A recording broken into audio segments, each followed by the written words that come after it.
আরব সাগরে ইসরায়েলি তেল ট্যাংকারে হামলায় হাত ছিল ইরানের। যুক্তরাষ্ট্রের জোর দাবি, ফের অস্বীকার তেহরানের। পাল্টাপাল্টি হামলা তেল আবিব হিজবুল্লাহর।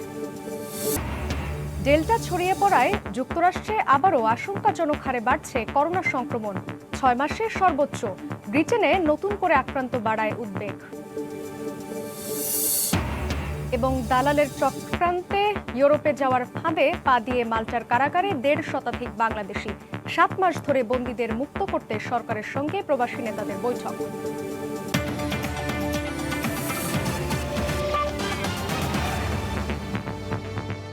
আন্তর্জাতিক সময়ের সঙ্গে আছি আমি জান্নাতুল সাদিয়া। আরব সাগরে ইসরায়েলি তেল ট্যাংকারে হামলায় ইরানের সংশ্লিষ্টতার প্রমাণ পাওয়ার দাবি করেছে যুক্তরাষ্ট্র। হামলার তীব্র নিন্দা জানিয়ে আন্তর্জাতিক আইন মেনে চলতে ইরানকে হুঁশিয়ারি দিয়েছে শিল্পোন্নত দেশগুলোর জোট G7।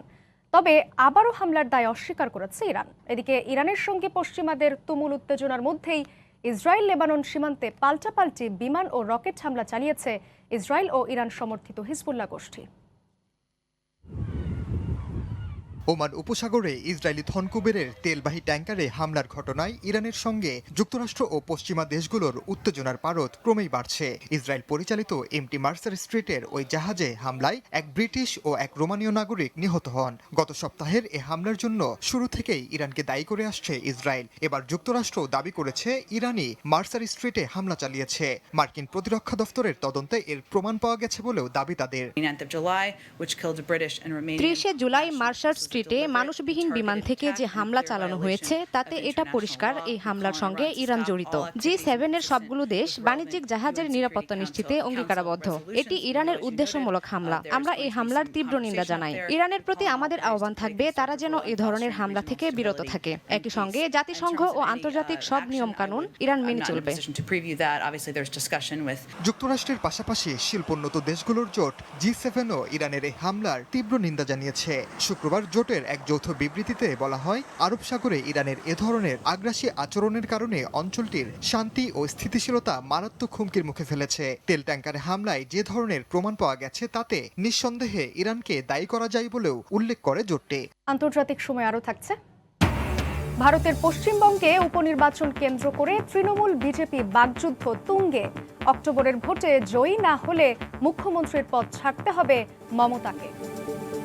যুক্তরাষ্ট্র জুড়ে করোনার ডেল্টা ভ্যারিয়েন্ট ছড়িয়ে পড়ায় আবারও আশঙ্কাজনক হারে বাড়ছে সংক্রমণ। শুক্রবার একদিনেই দেশটিতে শনাক্ত হয়েছেন 1,30,000-এর বেশি, যা গেল 6 মাসের মধ্যে সর্বোচ্চ। সেই সঙ্গে প্রতিনিয়তই বাড়ছে মৃতের সংখ্যাও। এদিকে যুক্তরাজ্যে টিকা নিয়েও ডেল্টায় আক্রান্ত হয়ে হাসপাতালে ভর্তি হচ্ছে বহু মানুষ। এতে নতুন করে উদ্বেগ দেখা দিয়েছে জনমনে। করোনা ভাইরাসের ডেল্টা ভ্যারিয়েন্টের তাণ্ডবে আবারও নড়বড়ে অবস্থায় যুক্তরাষ্ট্র। সম্প্রতি দেশটিতে করোনা সংক্রমণ লাখের ঘর স্পর্শ করেছে।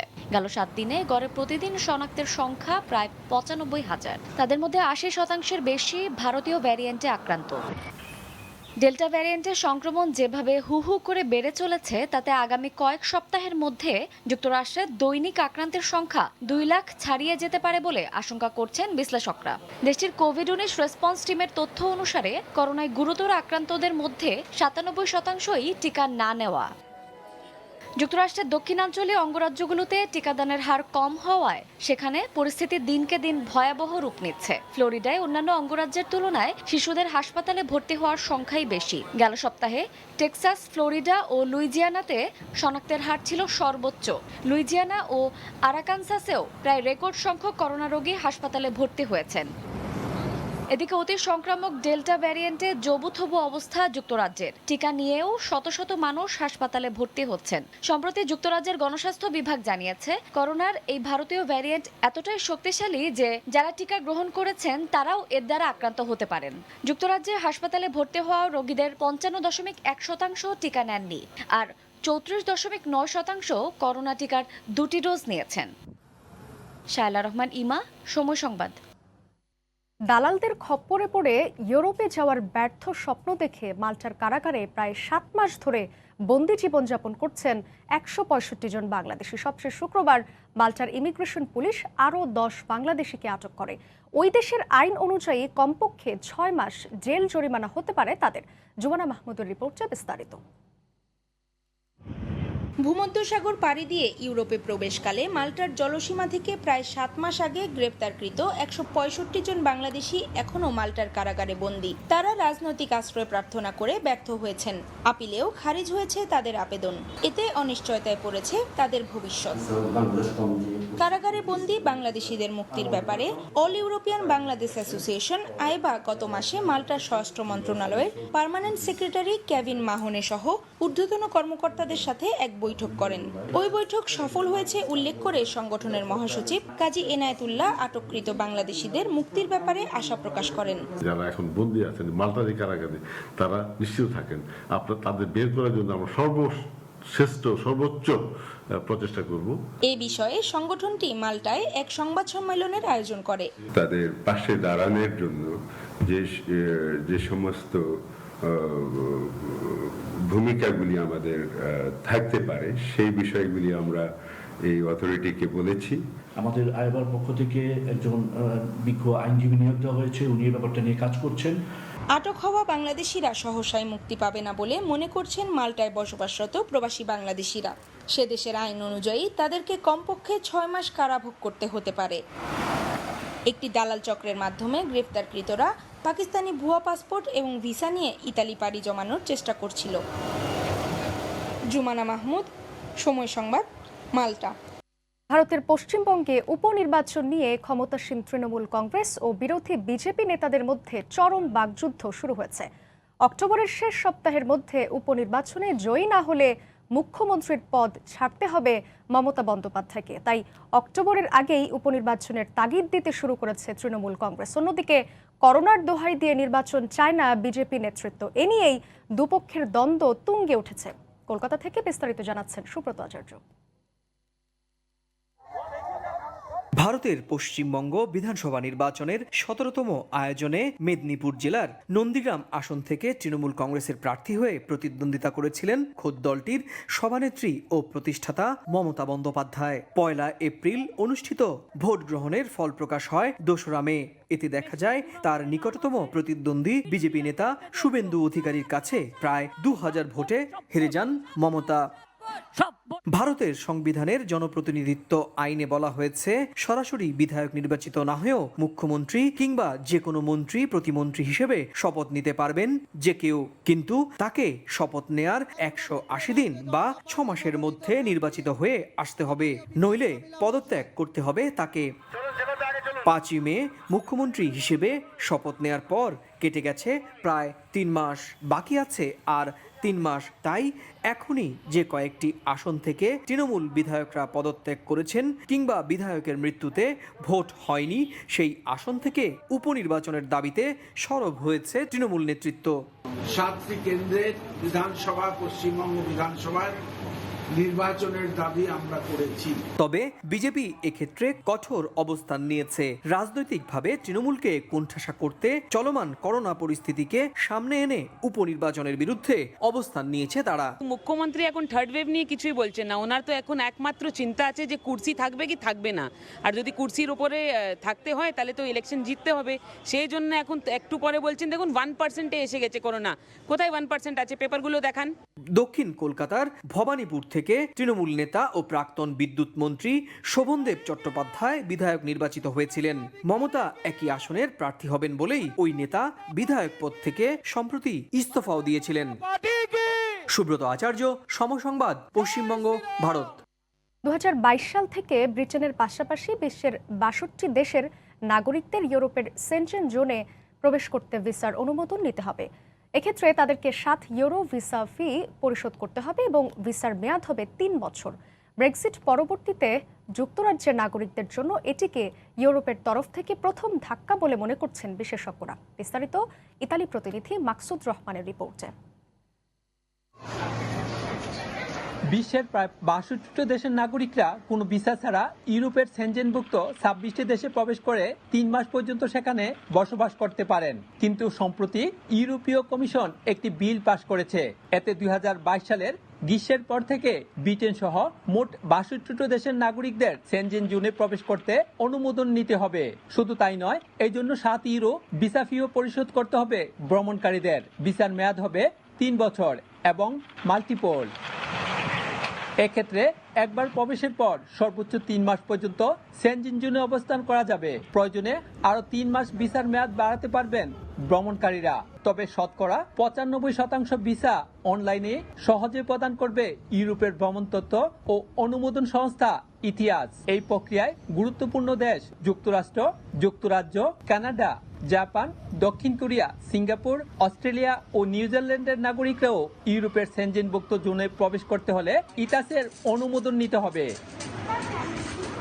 এদিকে স্থানীয়দের পাশাপাশি উন্নত বিশ্বে বসবাসকারী প্রবাসী বাংলাদেশিদের জন্য ইউরোপ ভ্রমণ আর সহজ থাকছে না বলে মনে করছেন বাংলাদেশি প্রবাসীরা। ইংল্যান্ড থেকে ইউরোপে যেতে হলে আমাদের যদি ভিসা প্রয়োজন হয় এবং প্রতিনিয়ত সব তথ্য দিতে হয়, তাহলে আমাদের যারা ইংল্যান্ডে বসবাস করতেছে তাদের জন্য অনেক কঠিন হয়ে যাবে। 62টি দেশ থেকে তাদের নাগরিকরা যদি ইউরোপে ঢুকতে চায় তাদেরকে বাধ্যতামূলকভাবে ভিসা নিয়ে ঢুকতে হবে। ইউরোপ কমিশন যে ইউরোপ ইউনিয়ন যে উদ্যোগ নিয়েছে সেই উদ্যোগকে আমরা স্বাগত জানাই। ইউ এর তথ্য অনুসারে ইতিহাস একটি স্বয়ংক্রিয় আইটি সিস্টেম থাকবে যা বহিরাগত সীমান্ত ব্যবস্থাপনা, অপরাধ দমন, সন্ত্রাস প্রতিরোধ, অনিয়মিত অভিবাসন ও মহামারীর ঝুঁকি কমাতে কাজ করবে বলে মনে করছেন সংশ্লিষ্ট কর্তৃপক্ষ। ইতালির ভেনিস থেকে মাকসুদুর রহমান, সময় সংবাদ। টোকিওতে একটি যাত্রীবাহী ট্রেনে এক ব্যক্তির ছুরিকাঘাতে অন্তত 10 যাত্রী আহত হয়েছেন। শুক্রবার জাপানের সিজোকা কুয়েন স্টেশনের কাছে এ ঘটনা ঘটে। প্রত্যক্ষদর্শীরা জানান, যাত্রীদের ওপর ছুরি নিয়ে হামলা চালিয়ে অজ্ঞাত ওই ব্যক্তি পালিয়ে যায়। পরে যাত্রীরা আতঙ্কিত হয়ে ট্রেনের বগি থেকে বেরিয়ে দিক বিদিক ছোটাছুটি করতে থাকেন। এ ঘটনায় আহতদের হাসপাতালে ভর্তি করা হলেও একজনের অবস্থা গুরুতর বলে জানা গেছে। হামলায় জড়িত সন্দেহে এক ব্যক্তিকে আটক করেছে পুলিশ। ঘটনার কারণ জানতে এরই মধ্যে তদন্ত শুরু হয়েছে বলেও জানানো হয়।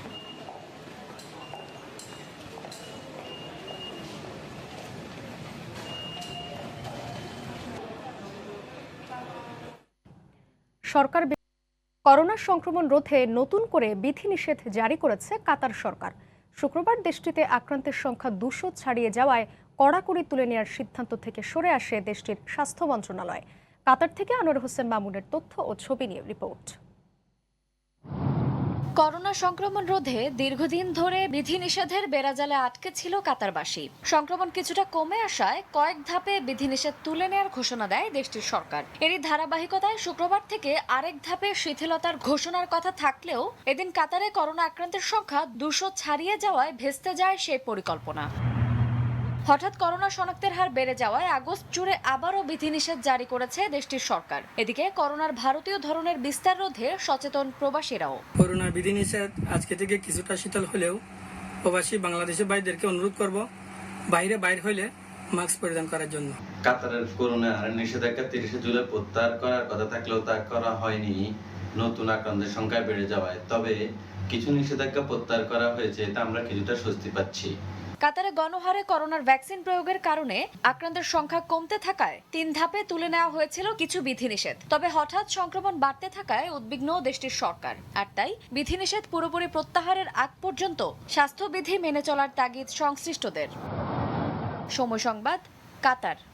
ইউরোপের অন্যান্য দেশের মতো জার্মানিতেও দেশের মৌসুমি ফল আসতে শুরু করেছে।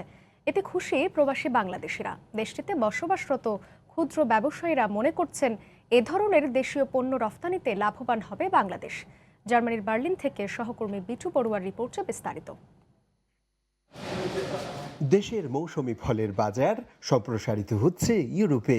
এরই মধ্যে ইতালি, ফ্রান্স ও পর্তুগালের পর জার্মান প্রবাসীদের কাছেও ধীরে ধীরে বাড়তে শুরু করেছে দেশের প্রিয় ফল আম, কাঁঠাল, তাল, পেয়ারা সহ নানা রকমের দেশি ফলমূল ও সবজির চাহিদা।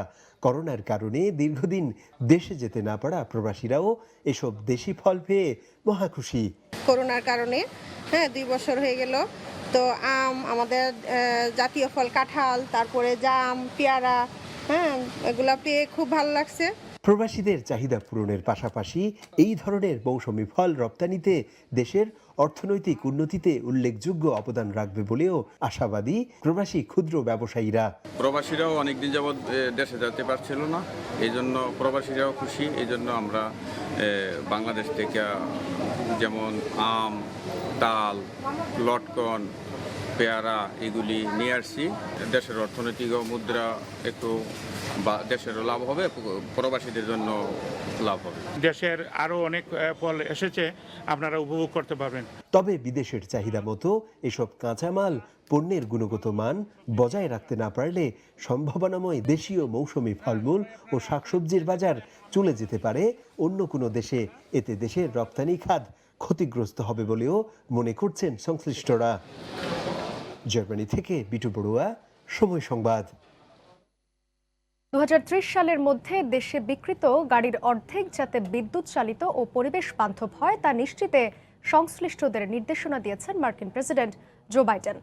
জলবায়ু পরিবর্তনের প্রভাব মোকাবেলায় গুরুত্বারোপ করে এই নির্দেশনা জারি করেন তিনি। যুক্তরাষ্ট্র থেকে লস্কর আল মামুনের রিপোর্ট। স্থানীয় সময় বৃহস্পতিবার হোয়াইট হাউসের এক বিবৃতিতে বলা হয় 2030 সালের মধ্যে গাড়ি তৈরি ও বিক্রিতে শতকরা 50% বিদ্যুৎ চালিত হওয়ার লক্ষ্যমাত্রা অর্জন করতে পারলে কার্বন নিঃসরণ নিয়ন্ত্রণ করা সম্ভব। এমন ঘোষণাকে স্বাগত জানিয়েছে যুক্তরাষ্ট্রের বড় বড় গাড়ি নির্মাতা প্রতিষ্ঠানগুলো। লক্ষ্যমাত্রা অর্জনে ইতিমধ্যেই কোম্পানিগুলো তাদের বিদ্যুৎ চালিত গাড়ি তৈরি ও বিক্রি বাড়িয়েছে বহুগুণ। মার্কিন মোটর গাড়ি নির্মাতা কোম্পানি ফোর্ড বলছে তারা ইউরোপের যত গাড়ি বিক্রি করে 2030 সালের মধ্যে তার সবই হবে বিদ্যুৎ চালিত। জাগুয়ার পরিকল্পনা করছে 2025 সাল থেকে তারা শুধু বিদ্যুৎ চালিত গাড়ি বিক্রি করবে। ভলভো বিক্রি করবে 2030 সাল থেকে। ব্রিটিশ স্পোর্টস কার্স নির্মাতা কোম্পানি লোটাসও হাঁটছে একই পথে। জেনারেল মোটরস বলছে তারাও 2035 সাল নাগাদ শুধু ইলেকট্রিক গাড়ি বানাবে। ভক্সওয়াগন জানিয়েছে 2030 সালের মধ্যে তাদের বিক্রিত গাড়ির শতকরা 70% হবে ইলেকট্রিক। এরই মধ্যে বৈদ্যুতিক গাড়ি বিক্রির লক্ষ্যমাত্রা দ্বিগুণ করে ডেলমার এজির বিলাসবহুল গাড়ির ব্র্যান্ড মার্সিডিজ বেঞ্জ 2025 সাল থেকে নতুন উন্মোচন করা সব গাড়ি বৈদ্যুতিক হবে বলে ঘোষণা দিয়েছে। বৈদ্যুতিক গাড়ি বিক্রিতে রেকর্ড সাফল্য পেয়েছে টেসলা। বেসরকারি সংস্থার হিসাব মতে সারা বিশ্বে 2020 সালে ইলেকট্রিক গাড়ি বিক্রি হয়েছে 32 লাখ। বিনিয়োগ ব্যাংক ইউবিএস এর এক পূর্বাভাসে জানা গেছে 2025 সাল নাগাদ যত নতুন গাড়ি বিক্রি হবে তার শতকরা 20% বৈদ্যুতিক গাড়ি। 2030 সালে এ অনুপাত উঠে যাবে 40%। ইউবিএস এর হিসাব অনুযায়ী 2040 সাল নাগাদ যত নতুন গাড়ি বিক্রি হবে তার সবই হবে প্রায় বৈদ্যুতিক গাড়ি। 2030 এর মধ্যে 50% গাড়ি সব ইলেকট্রিক হয়ে যাবে। এটা একটা ভালো সিদ্ধান্ত। আর মার্সিডিজ বেঞ্জও তার জন্য এই বছরের এন্ডে electric গাড়ি নিয়ে আসছে। Mercedes-Benz luxury model is coming up with a new car called EQS, which is 100% electric, and it's a one of the finest automobile they made, which is very safe and reliable. এক পরিসংখ্যানে দেখা যায় 2019 সালে যুক্তরাষ্ট্রের মোট দূষণের 29% যানবাহনের কারণে হয়েছে। যুক্তরাষ্ট্রের তুলনায় চীন ও ইউরোপে জিরো ইমিশন গাড়ির ব্যবহার বেশি। জলবায়ু পরিবর্তন মোকাবিলায় বিগত ট্রাম্প প্রশাসনের বৈরী নীতি পরিহার করে পরিবেশ রক্ষায় প্রেসিডেন্ট বাইডেনের পদক্ষেপ এরই মধ্যে সুনাম কুড়িয়েছে। প্রযুক্তির বিপ্লব আর পরিবেশ রক্ষায় জ্বালানি তেল চালিত গাড়িগুলো উঠে যাওয়া এখন সময়ের ব্যাপার মাত্র। গাড়ির শহর ক্যালিফোর্নিয়ায় নতুন বৈদ্যুতিক গাড়ি কিনতে ক্রেতাদের দেওয়া হচ্ছে আর্থিক সহায়তা। লস্কর আল মামুন, সময় সংবাদ, ক্যালিফোর্নিয়া। আয়ারল্যান্ডের কর্ক কাউন্টির সেন্ট কোলম্যান চার্চ, যেটি তৈরিতে সময় লেগেছিল দীর্ঘ 51 বছর, এর দৃষ্টিনন্দন কারুকাজে মুগ্ধ পর্যটকরা। আয়ারল্যান্ড থেকে সৈয়দ জুয়েলের রিপোর্ট। Saint Colman cathedral church Queenstown cathedral নামে এর পরিচিতি রয়েছে। 1868 সালে স্থপতি এডওয়ার্ড ওয়েলবি পগিন ও জর্জ অ্যাশিলনের নকশায় চার্চটির কাজ শুরু হওয়ার 7 বছর পর 1875 সালে স্থপতি ওয়েলবি পগিনের মৃত্যু হয়। পরে আরেক বিখ্যাত স্থপতি টমাস অ্যালোসিয়াস জর্জ অ্যাশিলনের সঙ্গে যোগ দেন। আয়তন ও উচ্চতায় এটি আয়ারল্যান্ডের দ্বিতীয় বৃহত্তম চার্চ হলেও কারুকাজের দিক থেকে এটি আয়ারল্যান্ডের সবচেয়ে সুন্দর চার্চ। নকশার পরিবর্তন ও কারুকাজে ভিন্নতা আনতে এটি তৈরিতে দীর্ঘ 51 বছর সময় লেগেছে বলে মনে করেন বিশ্লেষকরা। চার্চটির ভেতর ও বাইরের শৈল্পিক ছোঁয়ায় বিমোহিত হন দর্শনার্থীরা। বাংলাদেশিরাও আসেন এই চার্চটি দেখতে। এটি ঠিক আটলান্টিকের পাশে অবস্থিত, আর এর ঠিক অপোজিটেই টাইটানিক মেমোরিয়াল, আর সেদিক থেকে এর ঐতিহাসিক গুরুত্ব অনেক। এখানে দেশ বিদেশের প্রচুর পর্যটক প্রতি বছরই ঘুরতে আসেন। আয়ারল্যান্ডের যতগুলো চার্চ রয়েছে এটির গুরুত্ব অন্যতম, কারণ এটি তৈরি করতে দীর্ঘ 51 বছর সময় লেগেছে। এটির কারুকাজ এতই সৌন্দর্য যা মানুষের মন কাড়ে, তাই দূর দূরান্ত থেকে অনেক দর্শনার্থী এই চার্চটি দেখতে আসে। বিশ্বের দ্বিতীয় পরিচ্ছন্ন হারবার কর্ক হারবারের তীরবর্তী এই কোলম্যান ক্যাথেড্রাল চার্চটি 300 ফুট উঁচু। দীর্ঘ 51 বছর লেগেছিল এই চার্চটি তৈরি করতে। এর চারিধারের কারুকাজ দেখলে যে কেউ ভাববেন 51 বছরই লাগার কথা ছিল এই চার্চটি তৈরিতে। এখনো যখনই কোনো দর্শনার্থী আসেন হারিয়ে যান সেই 1868 সালে। আয়ারল্যান্ডের সেন্ট কোলম্যানস চার্চ থেকে সৈয়দ জুয়েল, সময় সংবাদ। জানিয়ে দিচ্ছি আন্তর্জাতিক সময়ের শিরোনামগুলো। আরব সাগরে ইসরায়েলি তেল ট্যাঙ্কারে হামলায় হাত ছিল ইরানের, যুক্তরাষ্ট্রের জোর দাবি, ফের অস্বীকার তেহরান। এ ছিল আন্তর্জাতিক সময়ের সঙ্গে থাকুন সময়।